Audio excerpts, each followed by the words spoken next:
Ladies and gentlemen, welcome to It's Rainmaking Time. This is Kim Greenhouse, and it is time to focus on science. In particular, we're going to be talking about a new presentation created by our guest, John Droz Jr., called Science Under Assault. John is a physicist and environmental advocate. He has a BS in mathematics and physics, and his MS is from Syracuse University. He had a very interesting and substantial career at GE in the aerospace area.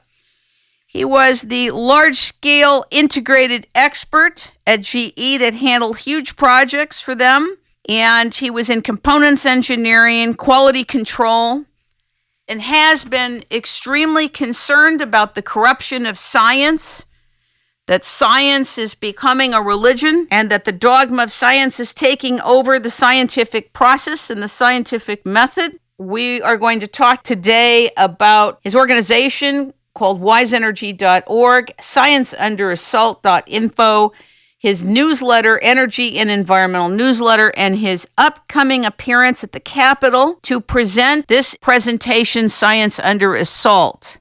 After 35 segments of its rainmaking time in the area of climate, it is very clear to us that you should all read this presentation, take a look at it.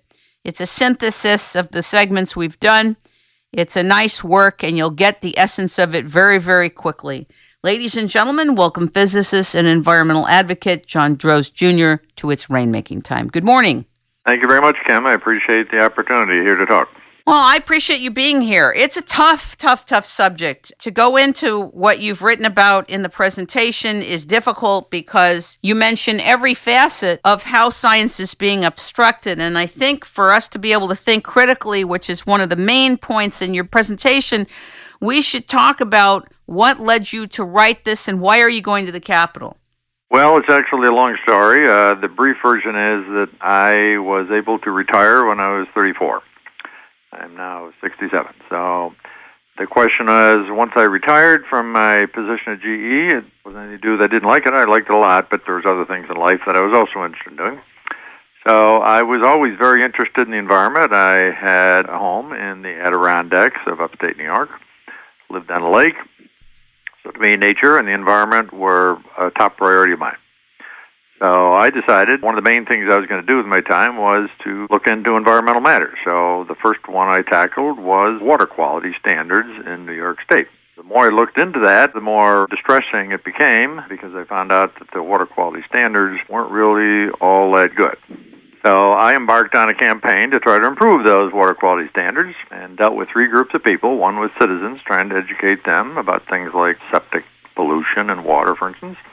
Second was bureaucrats, agency people, state legislators. And the third was environmental organizations, people like the Sierra Club, which I was a member of, trying to get them all working together to try to improve water quality standards in the state.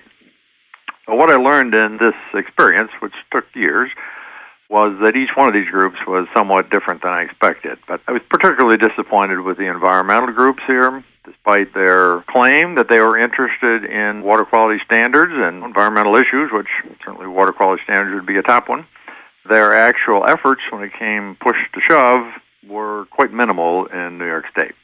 I had assumed in the beginning that these people would jump at the opportunity to improve things like water quality standards, and that is exactly what did not happen. Over a period of time, because I'm an organized person, I did start collecting names of people who I thought were on the right side of things as far as being science-oriented people rather than pushing some political agenda. Some of these people, who I learned to respect and get to know, suggested that I start looking into the energy area as well, another area that is really a lot about the environment. So I did. So I've been involved with energy things over 10 years now. Where did the water quality issue end up? Where did you finally stop? We did get some success, but it was extraordinarily difficult considering that a lot of these things are pretty obvious. For instance, every 10 years, the New York State Department of Environmental Conservation reviews their water quality standards for the entire state. Now, these are standards for drinking water supplies for New York City, for instance, the entire state. So 20-plus million people are impacted by these standards. So every 10 years they have a public comment period. So they sent this to me as an individual, which is pretty unheard of, but that's because they knew I was interested. So I wrote up 3 pages of critiques of their standards.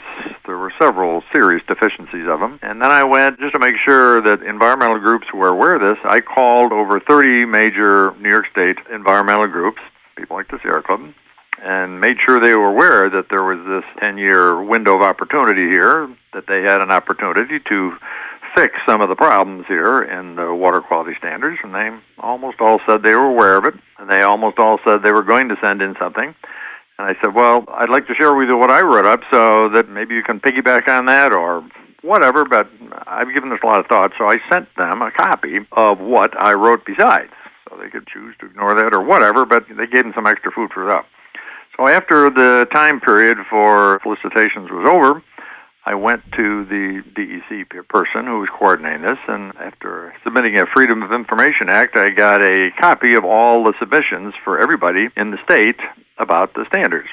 Well, it turns out there was about 20 submissions from businesses that were arguing to reduce the standards. They thought the standards were too tough for their particular business. Why did you have to go through the Freedom of Information Act to get that? Well, because they refused to give it to me without doing that. That's disturbing already, but go ahead. I tell you, this is just the world we live in. So I'd asked them, can you send me this? And they said, fine, not unless you submitted a Freedom of Information request. So I did. Anyway, there's about 20 submissions for these proposed changes were for people who wanted to reduce the standards. There was my submission, of course, and that was it. That was the total number of submissions. There wasn't a single submission from a single environmental group. Now, what do you deduce out of that, John? Well, I deduce out of it that the claim that they are all about the environment isn't so. They have other fish to fry, that to them, water quality standards for 20-plus million people wasn't that high a priority on their list. I'm just giving that as an example, but that's been my definite conclusion from 30 years of dealing with these type of people, that they say one thing, but their actions speak louder than words, and this is a perfect example where they had an opportunity to improve the standards of water for 20-plus million people. So this is no small, trivial backwater matter. This is a big deal. Yet not a single one of them had the time to submit a simple page letter, despite me alerting them to it and phone and sending an email, despite me giving them sample comments that were already pre-done. They still didn't have the time to do it. So what these people convey as to what they're about and what they are actually about are two different things, is what I concluded. Okay. And water quality, by the way, throughout America is pretty abysmal, and they're going to be adding lithium to water, not just fluoridating everything and putting all these chemicals in that are virulent to biological systems, but now lithium in water. The whole thing is a disaster. Talk a little bit about how you went from that to the energy part. Did you give up at that point after you've been through the Freedom of Information Act? You saw actually who was involved and who wasn't, and you got that our water standards weren't the highest priority in the state of New York. And then what? Well, actually, through my persistence, and it's pretty much on my own, and, dealing with legislators, whatever, that they did make some changes, certainly nowhere near what they should have, but they did make some. And then there was a second water issue that came across almost sequentially after that, and that was that there is a lot of good water in the Northeast, and particularly in upstate New York. So this was attracted by people who were in the water bottling business, people like Nestle. Yeah, of course. They were going into small communities, buying up an acre of land, setting up a well, and in some cases pumping hundreds of millions, if not billions, of gallons of water out, trucking it away to some bottling facility with no controls over this effectively whatsoever. Oh, of course. They want to privatize water so that it's not available as a public right. You know that, right? Well, that was part of the issue. Is this a public right or not? Can anybody just drill a hole in the ground and take out unlimited quantities? That was an issue. And so the problem was, as I discovered, was that New York State didn't really have any laws that were addressing this, and that's why it was happening. So I tried again with the same groups of people here to get some regulations passed. This time, fortunately, some of the environmental groups did join me, even though none of them took this action on their own. It was only because I got them going.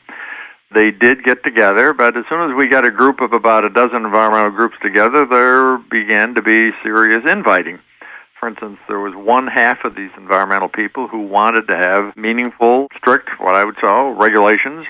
The other half was basically saying, well, we don't want to have anything too strict because we'll get nothing, and they were willing to have a very token, superficial set of rules and regulations, which to me was just a complete waste of time. So there was a big infight here as to which side this would happen on, and is it really infighting or is it organic conflict? Because whenever you're trying to get something together and get something useful done, there is this certain amount of tension, this organic conflict and tension, because something's trying to come through and everybody comes from this different place. So is it that or is it infighting? Because infighting means something very different. Maybe we have different definitions, I'm not sure, but Okay. I'm saying these are all environmental organizations. They all, on the surface, said that maintaining water quality and standards and all this kind of stuff was a top priority for them, and yet their actions were quite different. Some people said, even though water quality is a very important thing for me, I'm willing to accept token standards. Well, to me, that's just hypocrisy. Okay. And then there were other people who said water quality is an important thing to us and our group, and we're going to stick by our guns and say this is what ought to be done. If the legislators decide to water it down, that's up to them, but it's not going to be with our blessing. So, in my view, that was the side I was on, and there were several organizations that were promoting that. So maybe it was differences of opinion as to who was having control of this little group or whatever. I don't know, but I'm saying these environmental groups were certainly not of one voice, and a lot of them were advocating for things that I would not consider to be environmentally friendly. Okay. How did you transition into focusing on energy? Through this whole process, I got to know literally hundreds of people, and I started keeping a list of people who I thought were the better people. In other words, people who were genuinely environmentally interested and genuinely interested in real science and so on and so forth, as versus people pushing political agendas and personal agendas. So I started putting together that little sub-network, you might say, and communicated more with these people. So we would talk back and forth about other issues and whatever that were facing us as a state and as a country. And through those correspondences, I became more aware about things like wind energy. Some of these people sent to me and say, are you really following what's going on with this stuff? I said, no, just got my hands full with this other business here. But they said, well, a lot of it's environmental things, and it's a lot based on science, and you'd be a good person to get involved here because it isn't what it seems to be. So because I respected some of these people who suggested this, I did some investigation, and it turns out they were right, that it is a complete departure of science. You know what? I have to tell you that I was so shocked when I did a piece on wind energy 4 years ago. I could not believe the waste of money, the ineffectiveness of it, and how the American public has been sold on this. It's amazing. I was one of them. Shocking. Well, these people are very good at marketing, so they know how to convey sound bites like wind is free, clean, and green. It isn't any of those things, but that's part of the problem, that there's really nobody that is putting some balance to this issue. That's what our little coalition is trying to do, which is named Alliance for Wise Energy Decisions, AWED. So that's our website that you did mention, called wiseenergy.org. But that's partly really what our objective is to put some balance to these marketers' pitch. Because that's what all these people are. They're just salespeople. They're promoting something that they have either an economic or a political gain to make. Well, that's fine. That's their right in a democracy, but in our view, it shouldn't be at the expense of unknowing citizens. Now, there's something so serious going on in the scientific milieu that's affecting and impacting public thinking and inability to think critically, and that is the obstruction of science. Can you talk about that? Okay, well, that's the big topic, and that is the basis of my presentation. ScienceUnderAssault.info is the URL for it. I believe that science is being misrepresented here in a wide variety of ways. So you might say, well, why is that? Well, the why is because of two things. Number one, that so far, science is still held in high regard in the public's perspective. So people think well of science. So second of all, when there is an effort to pass some technical policy, let's say energy policy, the promoters of such a policy know that if they have the blessing of science, that will effectively ensure that it will be adopted. start with those two things. People think well of science, and these promoters of a particular agenda, let's say they are promoting wind energy, know very well if they stand up and say, well, wind energy is supported as a scientific solution, fine. Then most people, because they do think well of science, will say, well, fine, if science says it's a good thing, who am I to argue?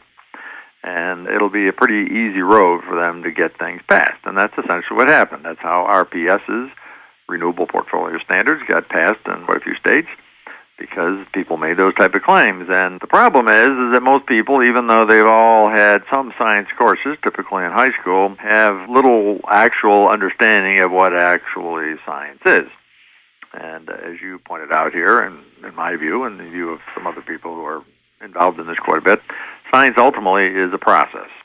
So that's really what it is, if you want to boil it down to a simple soundbite. Science is a process.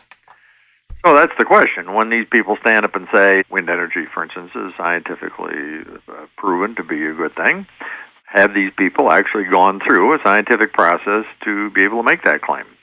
And the answer is no.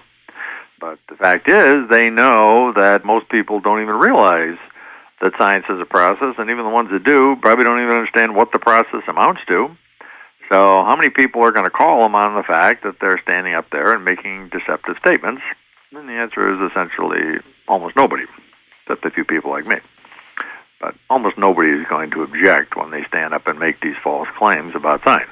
Did you read the book by David Hull, Science as a Process? No, I didn't. Okay. But you had heard about it, right? Yes. Haven't had a chance to read books in a few years, unfortunately. Just too many things going on. But so to me, that's sort of an interesting dichotomy here, a conflict. And on the one hand, people think well of science, but on the other hand, they know very little about science. So, for instance, I think an interesting thing, maybe on one of your programs, you can do an on-the-street survey and ask 50 people off the street, tell me what science is. Give me a definition of science. I think you'd find that almost all of them are going to give you inadequate definitions. So the fact that we can think very well of something and say it's a great thing and yet have very little understanding of it is sort of an interesting situation here, and I think marketers know this fact, and that's why they can get up and make claims about science that are not true. I want to get back to a couple of things that you covered in this presentation that I think the public, as a synthesis, should be aware of. Consensus was never, ever part of science until this global warming and climate change agenda came into being. Consensus was never relevant. I want you to explain why. Well, science is based on a process, and the four elements of the process are a scientific assessment of a claim. That would be a hypothesis.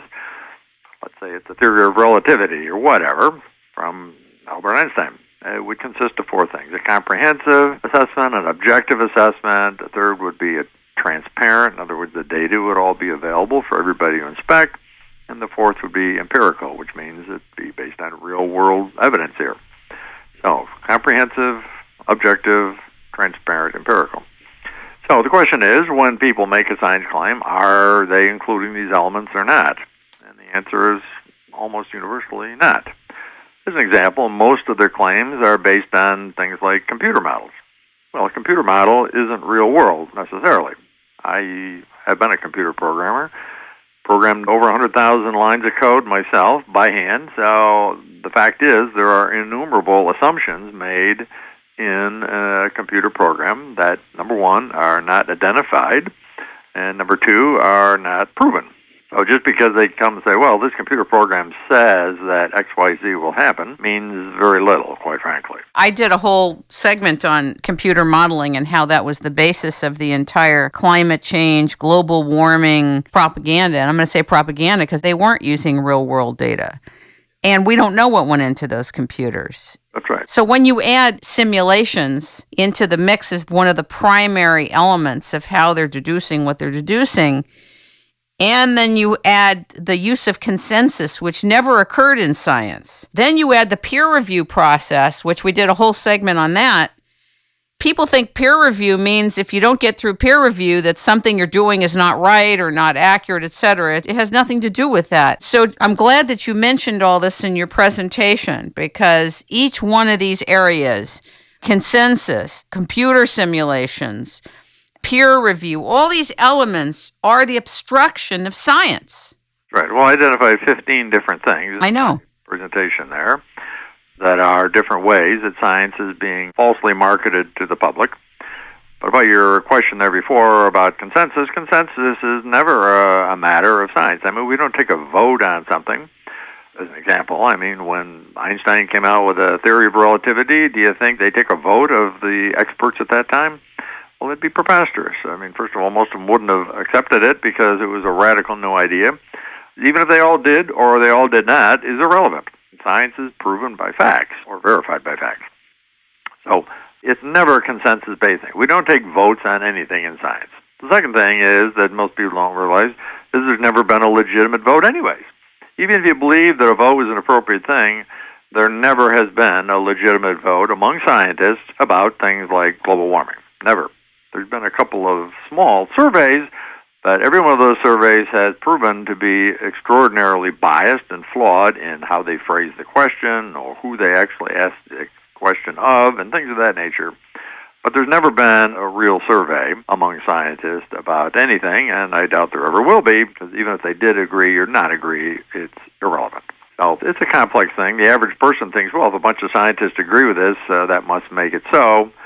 No, unfortunately not. Scientists, as I talk about in my presentation there, are human beings just like everything else. So they are corruptible. They are biased by having to work for a living and be dependent on grant money and things of that nature. They have their own political persuasion and beliefs that leak into their activities and so on and so forth. So it's no different than any other profession. There are good and bad people, just like there are good and bad priests, there are good and bad lawyers, there are good and bad scientists.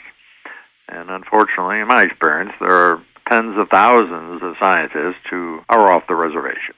I like that you said in the presentation, science proves principles, engineers apply proven principles.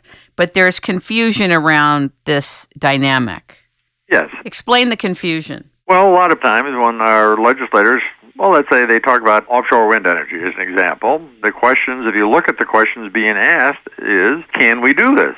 That's an engineering question, and engineers, this is their job to make things happen, so by and large, they're going to say, sure, we can do it. It's maybe a challenge and blah, blah, blah, blah, blah, but yes, we can do it. But in my view, that isn't the appropriate question to be asking. The real question is, does this make sense to do? And nobody's asking, does this make sense to do? And that's really a science question. That's the difference between scientists and engineers. Scientists are about trying to assess the sensibility of doing something. Engineers are about addressing the practicality of doing it. Those are two completely different matters. And there's a proper sequence of them. There's no point of saying whether we can do something if it doesn't make sense. But that's really what's happening. We are pounding round pegs into square holes, saying, yeah, sure, we can stick turbines out in the ocean here, and you see they spin, you see they produce electricity, blah, blah, blah, blah, blah, so you see it works. Yes, it works. The question is, does it make any sense? What's it doing? What's the cost? What's the real cost? What's the environmental impact here? What's the impact on reliability to our grid? All these other type of things. And nobody's asking any of those type of questions. They're just saying, we'll work those things out. That is preposterous, in my opinion.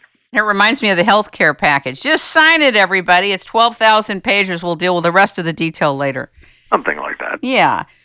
I want to ask you about the agenda confusing possibility with probability. I think that's very insidious stuff. Do you have an example of that?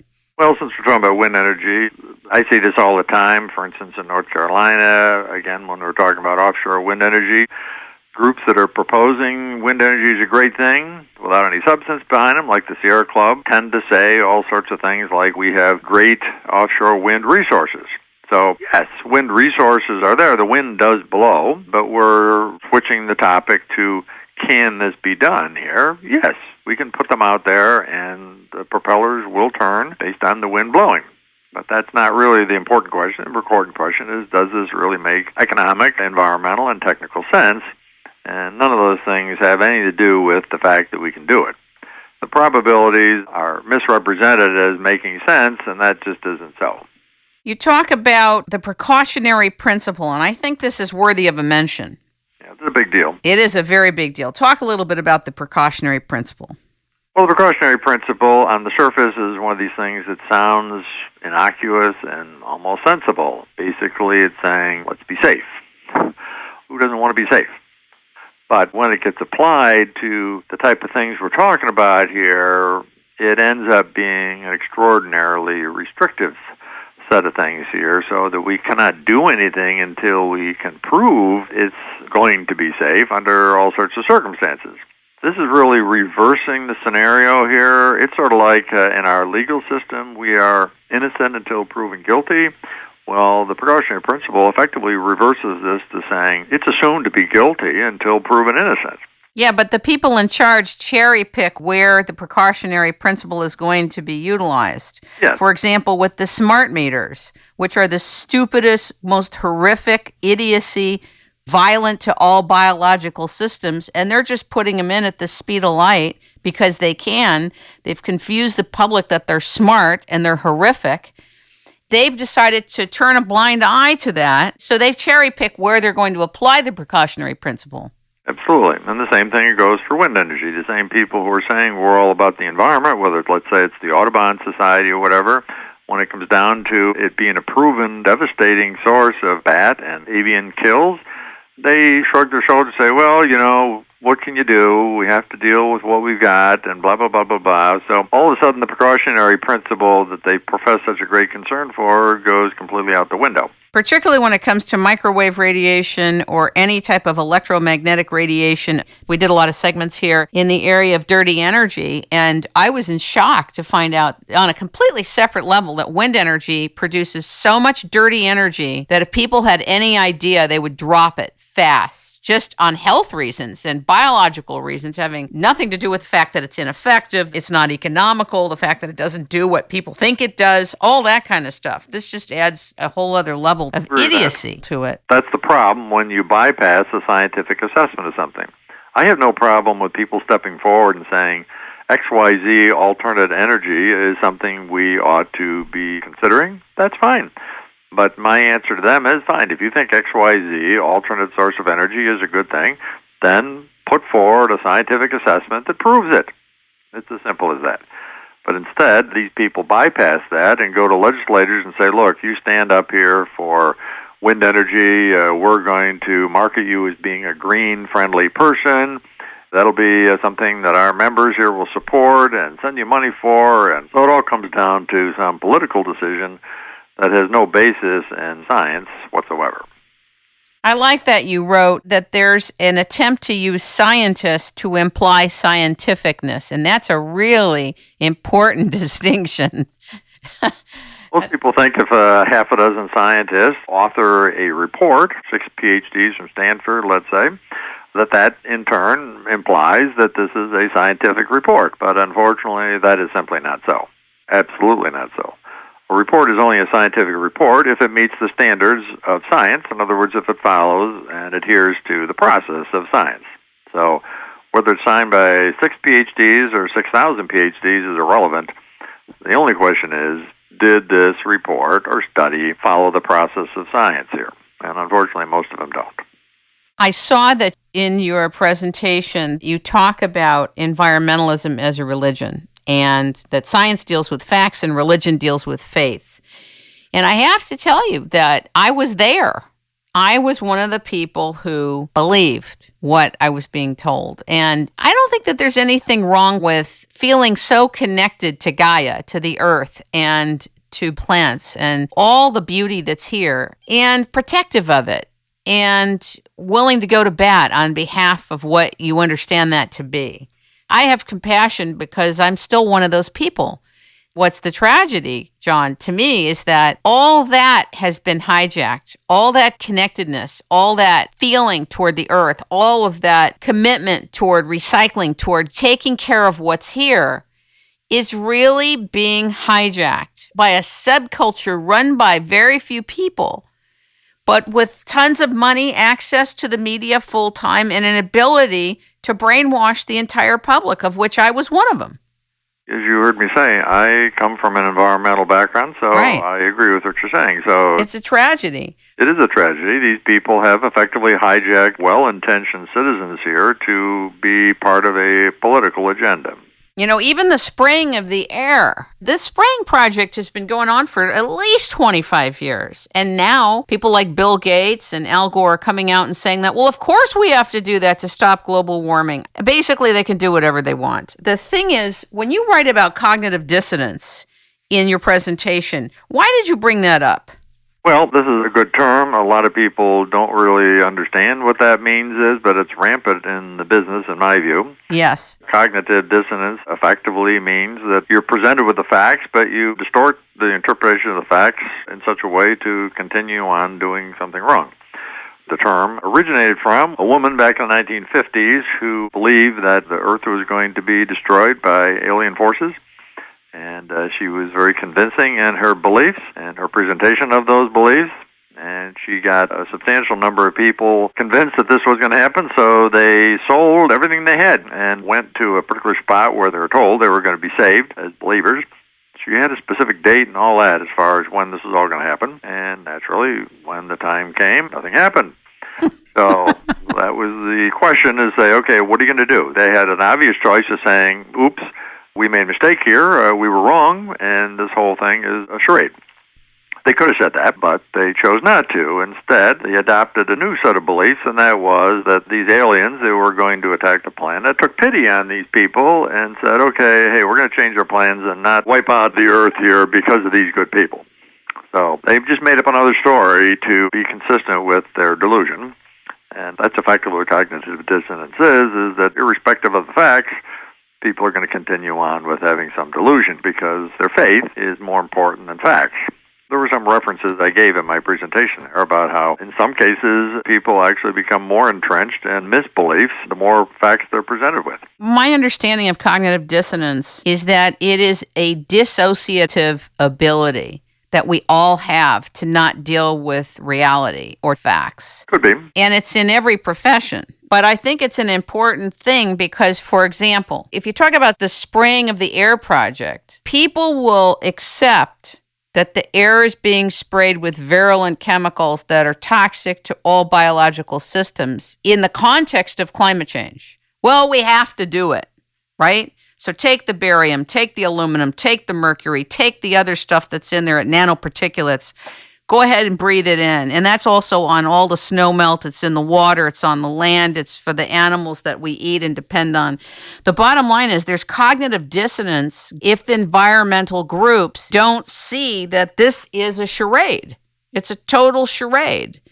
And that's why I think cognitive dissonance is very important, because you will think things that are horrific are okay if your belief is strong enough about something else. So for global warming and climate change, it's okay to spray the air with these toxic metals. That's an example of cognitive dissonance. When a person says that's okay and completely disassociates from the reality of what it's doing to biological system, that is a perfect example of cognitive dissonance. Well, once they say that the existence of the planet is at stake, obviously that's hard to trump. So they can then say killing thousands of eagles is okay, that having tens of thousands of citizens near wind turbines being sick is okay. You can just fill in the blank because all of these things are still going to be relatively small compared to the survival of the planet itself. Right, and the smart grid being put in as fast as it's being put in, basically they're going to be able to monitor everything from wherever you live. And again, exactly what you said, there will be no way to trump this because this is how we're protecting the earth, by monitoring the carbon dioxide that's going in and out of your house. And the use of appliances, we're saving energy. We're not contributing to the carbon footprint. The whole thing is a total fraud. Unfortunately, largely is, yes. So, where are you? You asked about the peer review. That is something to mention here again. Let's talk about it. Peer review is portrayed as being a way of assuring accuracy in the results of a study, let's say. Unfortunately, that is false. It was never intended to prove anything. What peer review means is that it has attained a level of acceptability. Acceptability and accuracy are two different things. In other words, the people who were selected to look at this thought it was okay. That doesn't make it right. Just says from their beliefs and their background, they thought it was okay. The problems are rampant here because these people know that peer review is, again, respected by the public. They have stacked the deck in the peer review. So when an editor sends out a paper for review to 10 scientists, he knows very well what the preconditioned beliefs of these scientists are in the first place. He doesn't pick them randomly out of his Rolodex. He says, okay, here's people I know that are sympathetic, that have a like-minded view of this whole thing, and so he sends it to them. The other thing is that there have been independent studies done on the peer review system here that have shown how bogus it is. One of my favorites is cited in the presentation there, where they actually took over 100 papers that were approved on the peer review process. They'd already passed. In other words, they had been submitted, they had gone through other scientists looking through it, and they had officially signed off on these papers. They waited a few years after these papers were gone through the process and resubmitted them again. But what they did to change things was they submitted it under the name of a new scientist, and they particularly picked a scientist who wasn't well known. They picked fictitious names in a lot of cases. A lot of times these other peer reviews were passed on the fact that, well, this guy is an expert, so who am I to argue with him? So they put forward new scientists who were unknown to say, okay, here's their theory, and they submitted the exact same document, pretty much word for word as it was on the approved thing. And then they submitted it to the same sources that approved it, the same editors, whatever, but a few years later. So the first interesting thing was less than 10% even recognized that these things had been submitted before, which is amazing in itself if these people were really paying attention. And then something like 80-some% were actually rejected. In other words, the second time they were submitted to the peer review process, they failed. They didn't pass. And the remarks and the comments of the reviewers were pretty severe, saying, this makes no sense at all. This contradicts other findings, all sorts of things here saying that these people didn't like what this study was saying. But, again, I'm going to remind you, these were all papers and studies that had been subjected to peer review before and passed. So how can you submit the same paper twice and one time it passes and one time it fails? That tells you this is a very, very, very informal, subjective process here that means very little that there's such a thing as peer review. I want to recommend that the public listening to this segment listen to our interview with Dr. Tim Ball and Gavin Menzies, who wrote 1421. It's a pretty extensive piece on the peer review process, if you are interested. What is your biggest concern of the next couple of years in the United States? Oh, that's a hard one. My whole agenda here, Kim, is that when we put forward these technical policies, that they be science-based. That's it. That's all. So if we want to have a national energy policy, for instance, it ought to be truly science-based. So most people would agree with that and say, sure, that makes sense. But the fact is, we're nowhere near doing that here. Effectively, lobbyists are running our policies so that we have energy policies that are written by self-serving lobbyists. So my concern is a couple of things. One is that we stand to be overtaken by, let's say, some of our competitors, like China. They don't have to deal so much with people like environmental groups and whatever. They have their own issues, don't get me wrong, but they are being extraordinarily aggressive in things like SMRs, small modular reactors, nuclear power, special type of nuclear power. That, in my view, is the future of civilization here. Tell us why. Well, because a small modular reactor just has extraordinary benefits to it. There's like 30 companies that are making these in different stages, people like Westinghouse, Toshiba, whatever, some pretty substantial companies. So a small modular reactor, an example might be that you'd have a nuclear power plant that'd be the size of a garden shed, literally. And this garden shed, as an example, would be buried 20, 30 feet in the ground. And from this garden shed nuclear reactor, called a small modular reactor, SMR, again, I'm simplifying here, but there'd be power lines coming out here that would effectively just tap into nearby telephone poles here where you have power. So you wouldn't have to have any of the type of things you have now with large nuclear facilities. They have special locations, and because of all sorts of circumstances here, they have to have a lot of water. So these things would be self-contained, so there wouldn't be that. You really think the self-containment is something that can truly occur? Oh, it already is occurring. As I say, they've already built these things. So, for example, if you put one of these small modular reactors in the ground, let's say in California or in other areas that are big potential earthquake areas, how is it possible to contain if you have a massive earthquake? Again, you're getting a technical question here. The way these things are set up here is that they are not something that is going to fall apart or destroy here if you have such a thing of that nature here. These things are self-actuating. They would have fail-safes here to see that these type of things, as I said, it's such a small little thing here. So if you have something like Guardian, we're not talking about a huge thing that's hundreds of feet. It'd be very easy to make protected something that's 8 feet on a side. Right. But you're a physicist, so you know that small does not mean not potent. Oh, well, it definitely is potent. That's the good thing about it. Yeah. It does have potency. But I'm just giving you my opinion. Yeah, That, This area has extraordinary benefits. It's going to happen. There's no doubt it's going to happen. And it's either us, United States, that's going to be leading this, or China. So that's our choice. If we want to sit back and say, well, this could happen, that could happen, this could happen, that could happen, fine. China's going to take this over, and just that one development alone here will give them extraordinary political power and technical advantages that we will be all of a sudden a second-class country here. We could go on for hours about what's happened in the United States as a result of their intervention and what's happened with money, what's happened with land. There are areas that are dedicated to everybody and anybody foreign that have to do with companies that are just given land here. Are you aware of that? Somewhat, not a lot. Okay. Let's talk a little bit about what Lenin said. You quoted, "A lie told often enough becomes the truth. Give 4 years to teach the children, and the seed I have sown will never be uprooted." And then you went on to write about cheating in schools and this creativity crisis. Why did you spend time writing about cheating in schools, and what does this have to do with the obstruction of science? Well, I think our whole academic system here is being degraded purposefully, not accidentally. Every aspect of it, just about. For instance, the priority of science is being diminished over time here. If you look at our standards, if you look at how we stand compared to other countries, we're losing ground to a lot of other countries.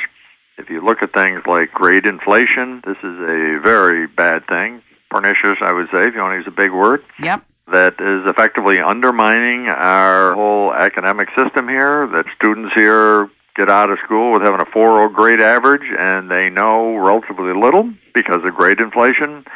This is all designed to fool parents so that parents don't complain about how little their children are knowing. But this comes home to roost to us as a society because there's no fooling about this when it gets into the real world ultimately here. And that, of course, is why these people have to cheat, because it's either admit that they don't know it or cheat. So they're going to cheat. And you tell me, what's that going to result in when we have an ignorant, cheating populace here as people who are running the country? I see the school system as a massive propaganda indoctrination structure that is brainwashing children to not think, to not be able to critically think, to not be creative. To me, most of the children and young adults are being overfed stuff that has nothing to do with being able to function in society. That's pretty much what I've said there, I would say. But I think things like grade inflation aren't getting proper amount of attention there. And I showed one graph there that was an independent study that shows pretty convincingly that it is. So we're being fooled here. And I think it's death by 1,000 stings, as I've said before. A lot of little ways that we're undermining things here. And the question is, are people really paying attention to what's going on? This whole business of Common Core here is another effort that in theory has some merit to it, but in practicality, some of the things I've read, doesn't sound too good to me. So what do you feel positive about in all that you've been working on? What do you feel positive about? I still think that people have a good spirit. There's a lot of good people out there that are trying to do the right thing. And I've met a lot of politicians, quite frankly, in my occasional visits. Let's say in North Carolina as an example. Compared to New York, I'm a citizen, native, I should say, of New York.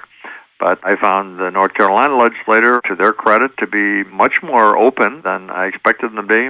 I've already been invited to speak to the North Carolina state legislator 3 times as a citizen. Some people say, well, you must know somebody. Well, no. I've only been a resident of North Carolina for 3 years or something, so I never went to school with any of these people and never had a business with them, so I don't know them from Adam. So that's not so at all. But I've been asked to talk on 3 topics. One was on sea level rise.